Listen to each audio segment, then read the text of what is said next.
Yes. What was that? My suit? Or my shoes? Your suit. I like both of those things. Position this.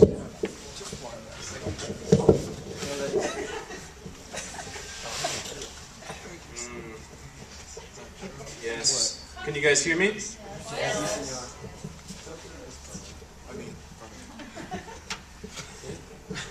We'll just spend a few more moments in this. Because I have no social awkwardness gland. If that's a gland. No, I'm just kidding. How about now? Can you guys hear me? Yeah. Yes. All right. Well, I gotta see my notes. Good thing my gland is not malfunctioning. Okay, there we go.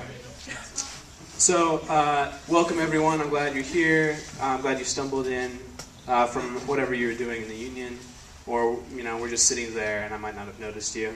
Hope you're doing well. My name is Ben.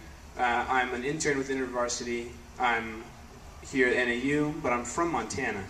I grew up in Montana in an oil boom, kind of railroad agricultural place.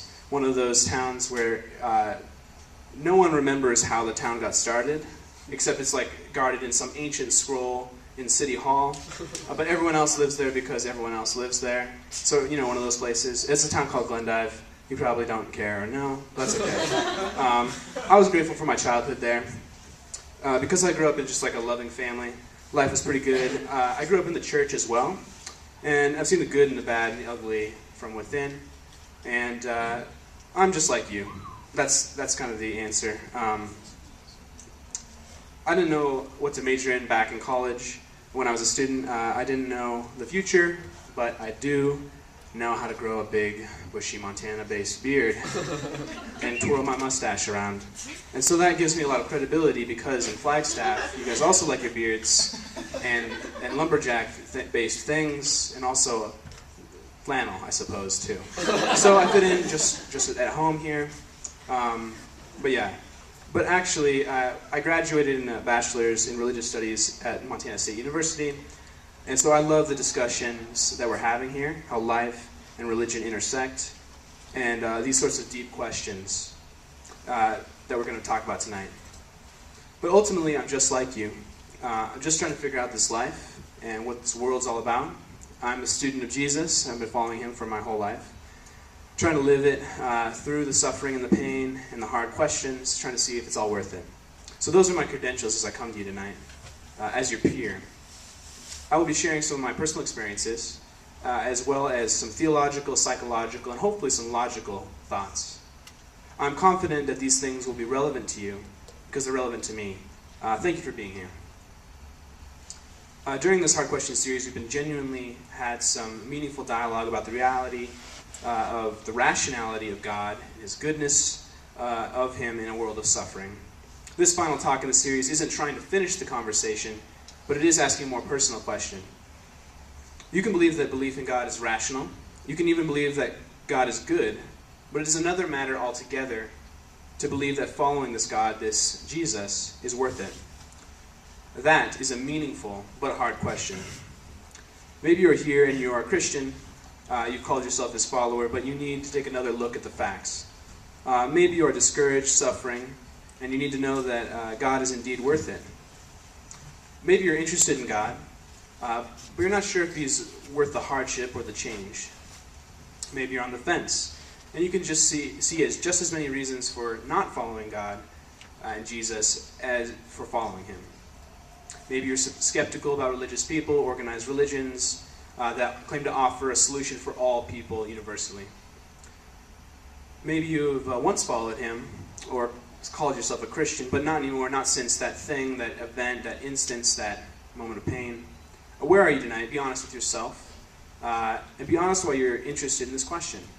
Wherever you're at, it's totally fine. Like I said, I'm a peer. I'm trying to figure this out too. You're most welcome here. And I want to acknowledge the different perspectives and different stories in the room and say thank you for being here, engaging in these conversations. I just want to honor you with that, okay? So, the question before us is following Jesus really worth it? Begins with an examination of worth. Don't worry, I'm not going to pull out Webster's 14th Collegiate Edition and tell you what the definition of worth is. I'm going to be using the Encyclopedia Britannica's definition. Ha! Just kidding. We all know what worth is, but let me tell you a story that illustrates it. So, okay, I love REI so much. Who loves REI here? Yes. I heard that whistle. Yeah, Anyway, and going from Glendive, Montana, where we don't have a Walmart, we have a Kmart. That's like that's the main department store.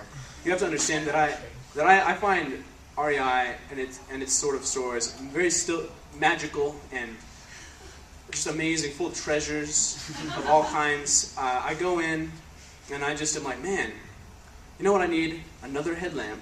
Because this one, it looks better. And this was the 2014 model. Oh, wait, no, 2015 model, I guess now. See, I'm already out of date.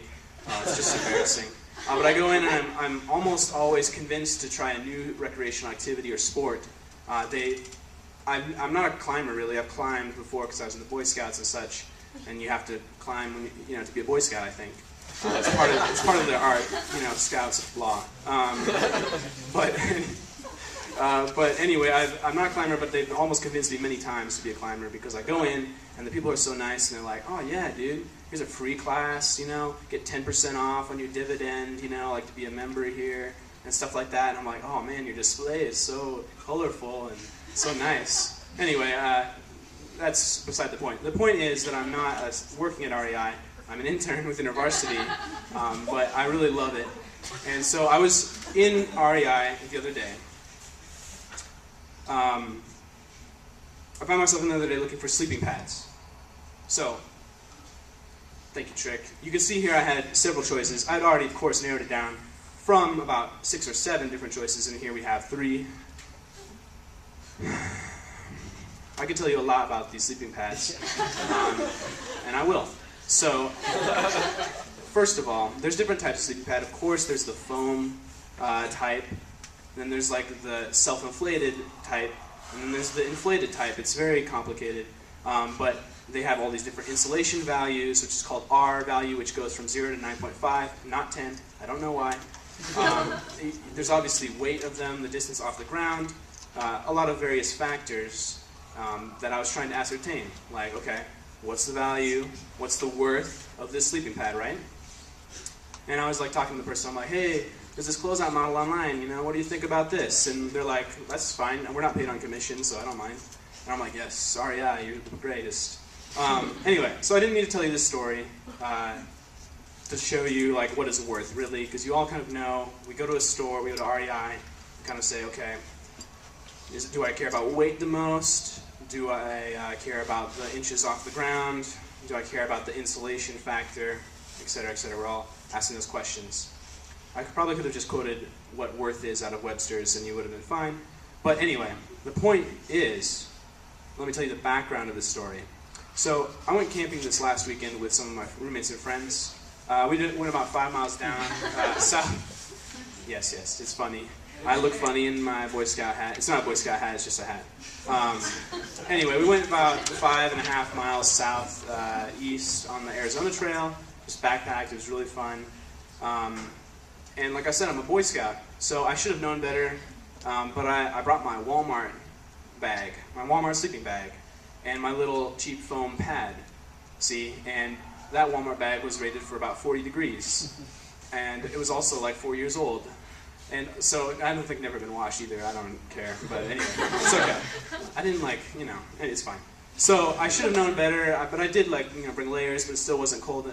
It was really cold, it was like 20 degrees. I was like the coldest I've ever been in my life in the sleeping bag and pad. So it was super cold, but it was still really beautiful and still worth it. We got to go to Walnut Canyon, and it was really awesome. But the point is that worth is subjective, okay? So I'm at REI, I'm warm, I'm very comfortable. I can be a little more picky.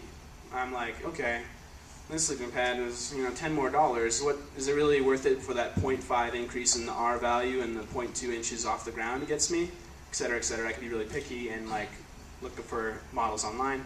But in the moment when I was fearing for my life because of the attack dogs and the owls out there in the wilderness and very cold, I would have paid a lot more for a sleeping pad and a new sleeping bag, right? So worth is subjective. That's the point. that I'm trying to make when one person considers something valuable, another person doesn't, in various situations, okay?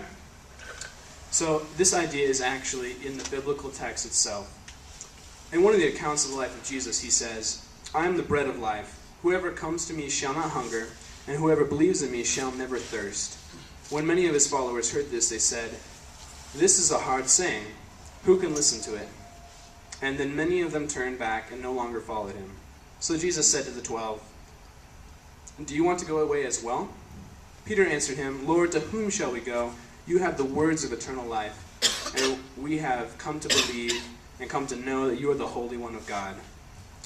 So you might wonder, why are these people grumbling? Actually seems like Jesus is saying a good thing. Who wouldn't want to never hunger or thirst? A little background in that passage, Jesus is really popular. It's like this new movement in town, new charismatic speaker, right? And he was miraculously feeding these huge crowds of thousands of people with his bread, 5 loaves, 2 fishes. You've heard the songs probably, or whatever. But as he started saying these sort of things, he started to mess with their expectations, that people should come to him for spiritual fulfillment and not just for filling their bellies full. And in this moment we can see that for some people, following Jesus was not worth it, and they left. And for Peter, one of the disciples of Jesus, it was. Again, people value things, including Jesus, differently. So what are the qualities or the qualifications that we are to ask of Jesus? What questions does he need to answer in order to be the one in charge of your life? How do we ascertain his worth?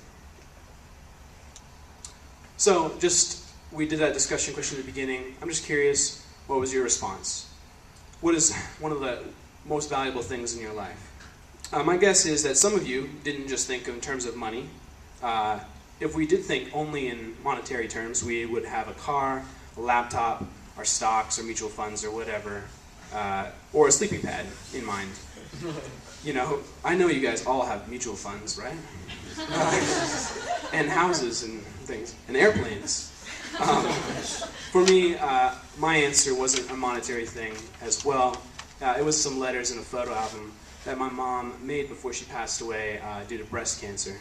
And so those things are very valuable to me, right? And I would wager that you would agree that personal, emotional, relational reasons are a big factor when we decide what is worth most in this life, right?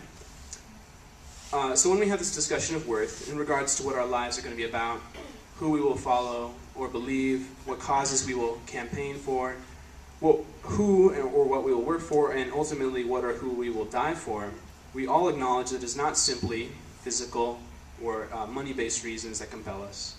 It is those deeper desires, those deep, deep needs that we want fulfilled that drive us. I would put forward that all of us, all of humanity, are seeking after the same objective needs that exist in our hearts, minds, or souls, however you think of those things.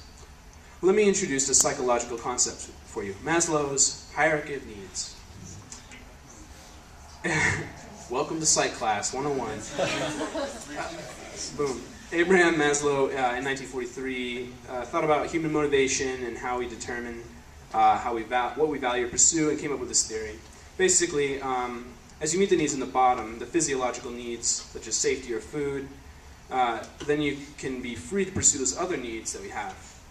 His theory includes fixed and objective deeper needs that we all as humanity are pursuing, such as friendship, intimacy, family, self-confidence, freedom, being all that we can be to create, to love, and to live rich and fulfilling lives.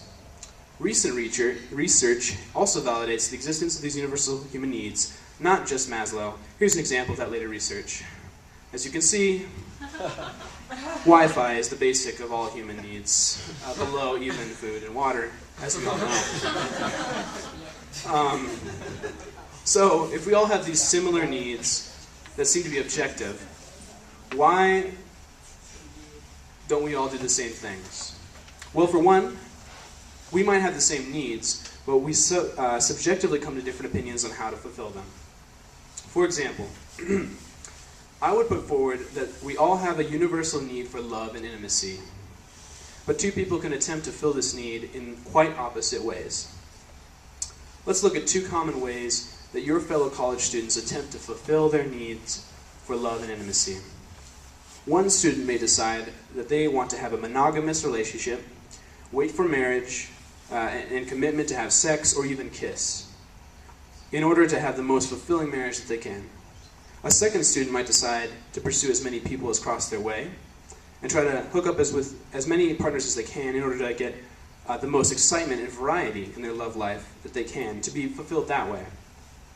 And many of us have pursued the same, some way in the middle of those two things, right? And I'm not going to say now which one of those is right or wrong. Neither am I going to say that one of those students are stupid. Neither of them are stupid or brainwashed. The first person knows in their mind that they might be missing out on certain things like sex, or missing out on acting on fantasies or other things while they're married, but it's worth it to them. And the second person knows that they might have to have more shameful walks home from different people's houses, or might have to have more risks with STDs, or I guess STIs now, or unplanned pregnancies, but it's worth it to them. Two different ways of fulfilling the same fundamental human need. In addition, something we must take note of is that while we all have the same needs and desires, we're all focusing on different ones in different orders. For example, we stub our toe, or really whack our elbow. We definitely focus all our attention on that extremity, right? But I'm assuming you guys haven't even thought of your elbow or your toes today at all. I certainly haven't, except I have, as I've been preparing this talk, because it's in my talk. But otherwise, I don't care about my toes because they're just fine, they're doing their thing, right? But in the same way, we focus on the desires that we like are immediate in our mind or present. And we all know people that have experienced certain hard situations in life, or have felt a deficit of something or lack of something in their childhood, for example, and those are the needs that they focus on, right? Okay, another consideration to bring forward is that just like the example of students seeking love and intimacy, none of us are stupid. We know that there are consequences for our actions. We know that life is hard, and we face many hard choices. There are many hard things that we think are totally worth it, such as college. You are students, most of you, I assume. If you're not, welcome. I'm not a student either. You're not alone. But if you are, welcome. You're obviously not alone either. You students are paying large sums of money, large time commitments, a lot of blood, sweat, and tears, giving up living in the place you might want to live right now, giving up being with your romantic interest or your best friends, all for the hope, and sometimes it just feels like a hope, that these years are worth it, right? You hope that you will have the education, the skills, the connections to have the jobs in the places that you want to. We all know that it's hard, but we know that it's worth it, or we hope it is. So similarly, the question isn't whether or not it's hard to follow Jesus. The question is Jesus worth the hardship? We already talked about an instance in the Bible where we saw that people saw that it was hard to follow Jesus and turned away. Let's look at another now. No holds barred. This is just another hard saying of Jesus from Luke's account of his life. A large crowd was following Jesus. He turned around and said to them, "If you want to be my disciple, you must hate everyone else by comparison. Your father and mother, wife and children, brothers and sisters, yes, even your own life. Otherwise you cannot be my disciple. And if you do not carry your own cross and follow me, you cannot be my disciple. But don't begin until you count the cost. For who would begin construction of a building without first calculating the cost to see if there is enough money to finish it? Otherwise, you might complete only the foundation before running out of money, and then everyone would laugh at you. They would say, 'There's a person who started that building and couldn't afford to finish it.' Or what king would go to war against another king without first sitting down with his advisors and his counselors to discuss whether his army of 10,000 could defeat the 20,000 soldiers marching against him? And if he can't, he will send a delegation to discuss terms of peace while his enemy is still far away. So you cannot become my disciple without giving up everything that you own." Okay, I think we can all agree Jesus is saying some hard things here. That we must hate our own lives by comparison. That doesn't make much sense. Carry your own cross. A cross is an execution device. What does that mean? And at the end he says we cannot be a follower of his without giving up everything we own. Does that include my sleeping pads? I Jesus, you don't get it. I spent a lot of time. And I did it for you to use an illustration for this talk. Oh well. So I'm going to return in a moment to explain a little bit about what he means here in this passage. But we can also see in that example of the counselors and the army and the building that even Jesus tells us to ask that question. The question, is it worth it to follow him? We are told to count the cost. Don't start following him if you really don't think he's worth it, and if you'd rather follow half-heartedly or in name alone. He paints it plainly. You should either be all in or all out. So the question is, do we really believe that Jesus is worth all that? If we're honest, what could be really worth all that? Let me tell you that Jesus actually does care about our deepest desires and can fulfill them. Some other words of Jesus to us as we face these issues. I have come up so that they may have life and have life abundantly. To the thirsty, I will give from the spring of the water of life without cost. Delight yourself in the Lord, and he will give you the desires of your heart. Seek the kingdom of God above all else and live righteously, and he will give you everything you need. And Jesus said, "Come to me, all of you who are weary and carry heavy burdens, and I will give you rest. Take my yoke upon you. Let me teach you, because I am humble and gentle at heart, and you will find rest for your souls. For my yoke is easy to bear, and my burden I give you is light." That is the promise of Jesus. And all throughout Scripture we can see that he says, follow him, give him your life, and he will give you what you truly deeply want. But a confusion remains. How does this work? Jesus says that he came for us to have abundant life, and that his burden is light. But yet he says for us to lay down our life and to carry our cross. Our cross isn't light, and how do we lay down our abundant life? How does this make sense? Okay, let me tell you a little bit about my story. My own personal kind of journal entry.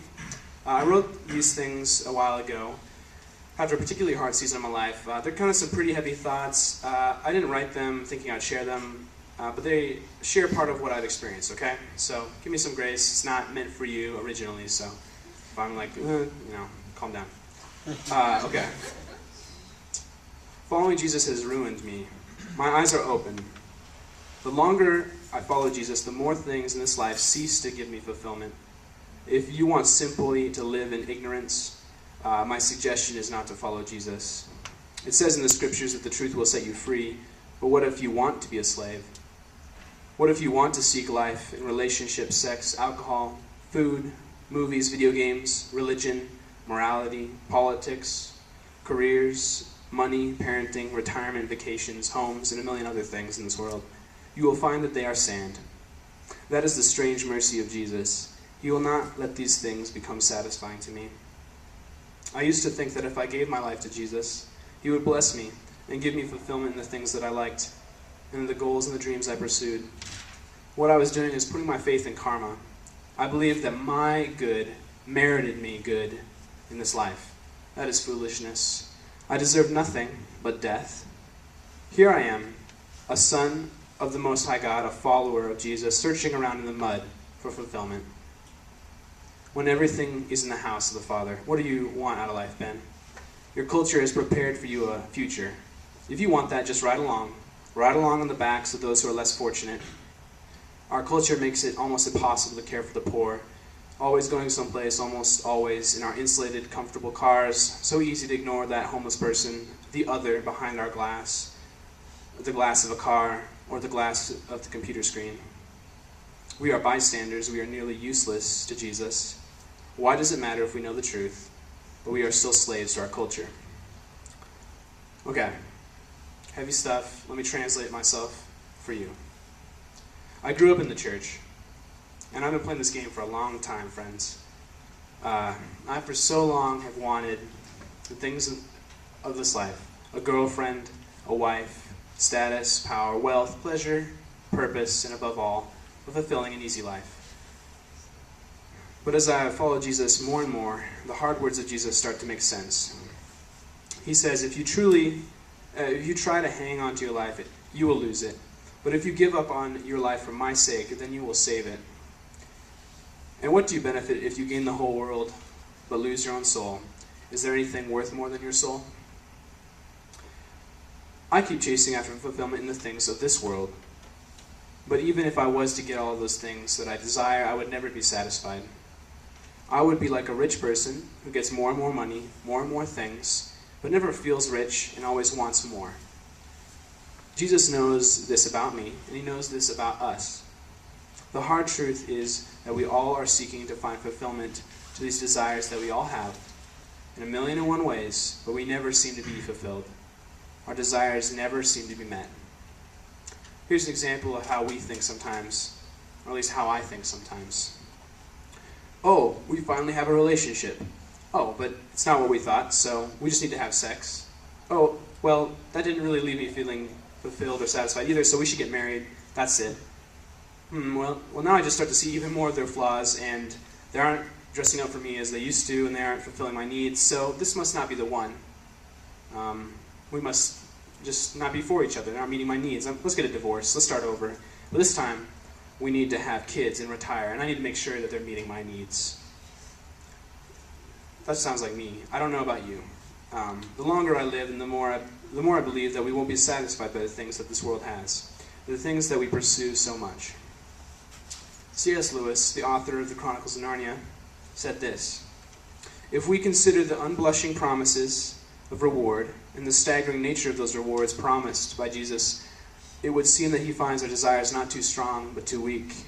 We are half-hearted creatures, fooling about with drink and sex and ambition, when infinite joy is offered us, like an ignorant child who wants to go on making mud pies in a slum because he cannot imagine what is meant by the offer of vacation at the beach. We are far too easily pleased." The reality is that we were made to be fulfilled, to be infinitely satisfied, because we were made by an infinite God.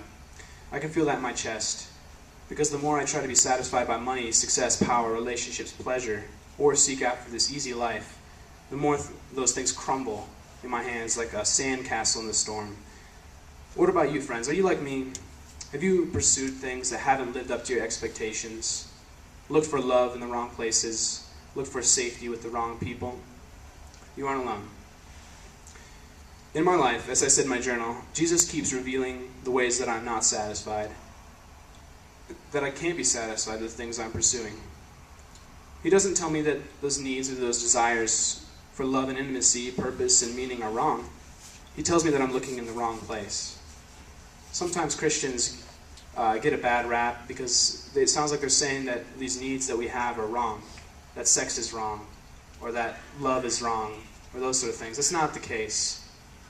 Jesus just wants to give us a deeper, more satisfying, infinite satisfaction by being with him, and infinite fulfillment by ensuring that those things last forever. This is how Jesus does it. He gives himself the most prized and priceless of gifts. Let me tell you a story. I went with InterVarsity to Kenya 3 years ago. I went to one of the largest slums in Africa, Mathare Valley. As you can see, I expected to see intense suffering, and pain, and depression, and trauma, right? And I did. But I saw something else. I saw joy and laughter.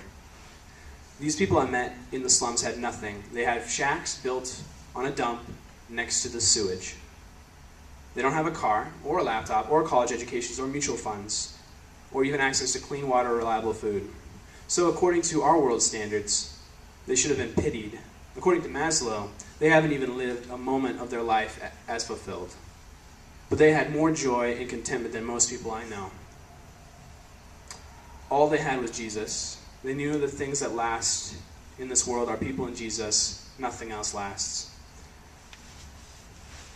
A question that some of you might have is, I feel pretty good. I mean, I acknowledge there's suffering in this world, but for me, I feel pretty fulfilled. Why should I change my life?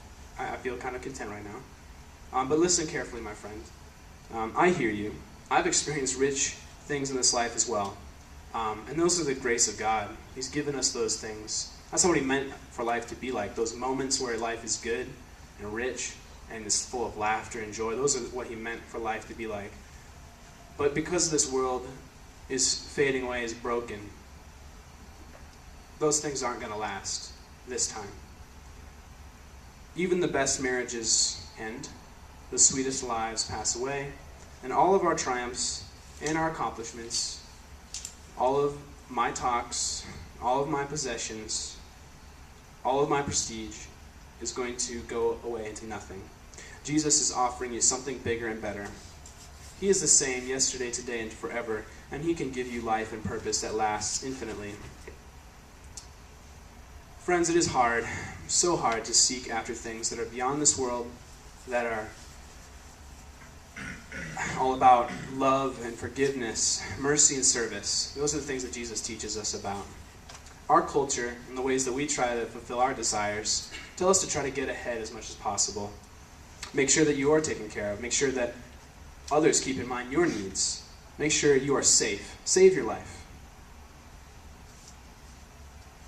But Jesus says, lay your life down, and you will ultimately save it. Give your life to him, and you will be satisfied by the one who can really fulfill you. So, we are finally ready to ask that question. Is following Jesus really worth it? What's your answer? Many of you are in the first few years of life as an adult. And many of your parents have already made this choice for you, or your friends have, or this culture has, but it's time. You are an adult. You are responsible for yourself. Isn't that exciting? You finally get to decide what your life is going to be about. You can decide what things you're going to put your value, your efforts, your time into. What will you choose? We're all in this together. We all have the same needs. We're all trying to meet them in so many different ways. We're all trying to figure out what life is about. It is hard, no matter what you choose. The question isn't whether or not Jesus is hard. Following him is hard. It's the question of whether you believe he can and will fulfill you, and if you're willing to give him your life. It's so hard. It's hard, friends. He wants your whole life, but he gives you an abundant life back. He is worth it. So worth it. If you're still unsure if you can trust Jesus with your life, unsure if you can really deliver, if you're maybe still wondering about, what about that hard lifestyle? What about serving others? What about the sacrifice that I'm pursuing? What about the stigma of following him? What about my friends, my family, my partner? You aren't alone. From the beginning, people have decided that following Jesus hasn't been worth it. But I can tell you that it is, my friends. The choice is up to you. What will you say? How will you answer the question, is he worth it? Friends, thank you for being here. I hope you feel respected, and at the same time challenged. What else is college for? This talk isn't the end of the conversation, it's the beginning. I hope you can be honest with yourself. Ask yourself the question, is following Jesus worth it to me? Wherever you're at, that's okay. There's no shame here. There is no pressure. I want you to discuss that now in groups, in pairs, with the people that came with you. Just be honest. What are you thinking about this Jesus? What are you thinking wherever you're at, wherever you came in, believing or not believing? Take a few moments, discuss in a group, reflect, whatever you need. There's no shame here. There's no embarrassment. We're not about that. But we want to be real and honest. We want to be, if we're all seeking after the same things, we all want to ask, I want to learn how you're fulfilling that in your life, and if you think following Jesus is worth it. Take some minutes, reflect, talk to your neighbors. The MCs are going to dismiss you in about 10 minutes or so. Thanks for coming. Please keep asking questions, and be blessed tonight. Thanks.